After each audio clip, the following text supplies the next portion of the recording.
અને હવે બરાબર સમજીશું કે આખરે ભાજપની આ રામ નીતિ કયા પ્રકારની છે, કયા કયા કાર્યક્રમનું આયોજન કરાશે, જેનો સીધો લાભ 2024માં ભાજપને કેવી રીતે મળી શકે તેમ છે. વિગતવાર વાત કરીશું કેવી રીતે 2024ના ઇલેક્શન પહેલા આ રામ નીતિ ભાજપની સામે આવી રહી છે. 7 સૂત્રીય એજન્ડા નક્કી કરી દેવાયો છે. પદાધિકારીઓને અલગ અલગ ટાસ્ક આપવામાં આવશે. આ એજન્ડા અંતર્ગત એ ટાસ્ક પરિપૂર્ણ કરવાના રહેશે. રામનીતિનો 7 સૂત્રીય એજન્ડા ભાજપે તૈયાર કર્યો છે. ભાજપ અને આરએસએસ સાથે મળીને કરશે આખું પ્રચાર અભિયાન.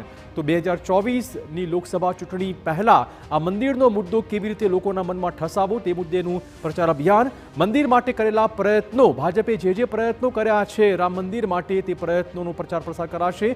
દેશભરમાં હાથ ધરાશે જનજાગરણ અભિયાન, અલાયદું અભિયાન ભાજપ શરૂ કરશે. આ ઉપરાંત બુકલેટ મારફતે બુકલેટ વહેંચીને પણ લોકોને રામ મંદિર અને ભાજપે કરેલા પ્રયત્નો વિશે જાગૃત કરવામાં આવશે, વાકેફ કરવામાં આવશે. તો 7 સૂત્રીય એજન્ડા અત્યારે નક્કી કરી દેવાયો છે. ભાજપનો પ્રચાર માટે મોટા નેતાઓ અને મંત્રીઓની એક અલાયદી કમિટીની રચના પણ કરવામાં આવશે, જે પોતે ગ્રાઉન્ડ લેવલ પર જઈને આખું અભિયાન સંભાળશે. મંદિર નિર્માણ મોડું થવાનું ઠીકરું વિપક્ષ પર ફોડવામાં આવશે. આ એજન્ડા પણ ભાજપે અત્યારથી જ સેટ કર્યો છે, જે 2024ની લોકસભા ચૂંટણી પહેલા લોકોના મનમાં ઠસાવવાનો પ્રયત્ન કરાશે. તો આ રામનીતિ ચોક્કસ છે. ભાજપની રામ મંદિરના ધાર્મિક અને સાંસ્કૃતિક મહત્વ મુદ્દે આખું દેશવ્યાપી અભિયાન ભાજપ હવે શરૂ કરવા જઈ રહ્યું છે. 25મી માર્ચ સુધી લગભગ આ અભિયાન ચલાવવામાં આવશે. દેશના દરેક વ્યક્તિ અને ઘર ઘર સુધી પહોંચાડાશે રામ મંદિરનો આ મુદ્દો. દરેક બૂથ સુધી મંદિરનો મુદ્દો પહોંચાડવા માટે આખી રણનીતિ ભાજપે અત્યારે ઘડી કાઢી હોઈ શકે છે.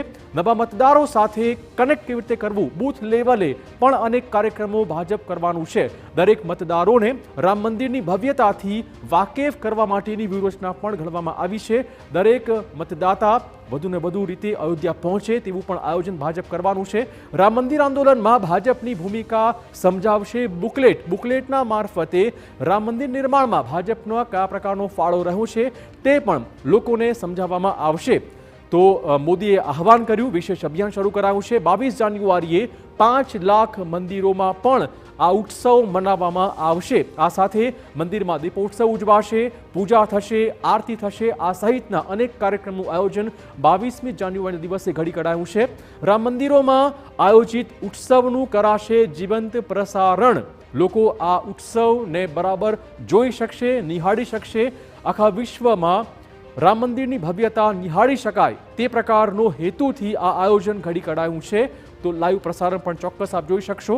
દેશવાસીઓને 22મીએ દીવા પ્રગટાવવાની, સાંજે 7 વાગ્યાની આસપાસ રામ જ્યોતિ પ્રગટાવવાની પણ નરેન્દ્ર મોદીએ આ પહેલા અપીલ કરેલી છે. તો આજે ભાજપની મહત્વપૂર્ણ બેઠક મળી અને આ બેઠકમાં જ રામનીતિ નક્કી થઈ છે. 7 સૂત્રીય એજન્ડા નક્કી કરી દેવાયો છે. 25મી જાન્યુઆરીથી 25મી માર્ચ સુધી ભાજપ અલગ અલગ કાર્યક્રમો યોજશે. જ્યાં જ્યાં ભાજપનું શાસન છે ત્યાં ત્યાં પદાધિકારીઓને આ માટે જવાબદારી સોંપી દેવાઈ છે. લોકલ લેવલે હવે પ્રાદેશિક લેવલે ભાજપ પક્ષ પોતાની રીતે આનો પ્લાન કરશે. પરંતુ એ વાત નક્કી છે કે 2024ની લોકસભાની ચૂંટણી પહેલા મંદિરનો મુદ્દો ચોક્કસ ગરમાશે.